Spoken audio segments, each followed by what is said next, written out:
So now you've gotten a bit of a longer camp with the senior men's side. You know, how much have you learned in these past few months? A lot with my first camp in February with the men's. It was a good experience. Also with the U23 it was something good because I was the youngest guy in the tournament, so it gives me a lot of experience. And now my second camp I'm more comfortable and more settled in the team, so that's good. What are your thoughts on the U.S. game? Obviously, there are bigger games yet to come, but you know, you don't play the U.S. every day. Yeah, like you said, we have bigger games. I think this one is only like a preparation game, but USA is a good side, and we're gonna play our game to get prepared as much as we can for the Cuba game. Obviously, probably not going to say too much, but how are things looking over in Europe with locking down something a little more permanent? Sorry? How are things looking over in Europe with locking down something a bit more permanent, club-wise?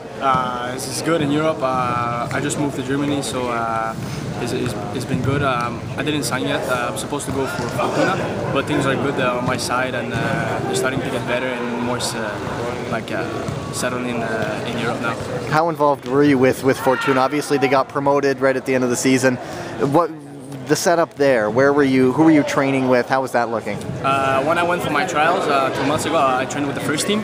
I went there for 2 weeks, but the last one after the U23, I went there for a month just to train there and don't stay like at home to do nothing. And I was with the second team because they were like in preparation to got promoted, so that's why I was with the second team. And what sorts of feedback did the coaching staff give you there in terms of, you know, where you are in terms of a player? Yeah, they really liked me. I think when I went for my trial, I was supposed to stay there for 2 or 3 days, just like to touch the ball and get in shape, and after going to somewhere else.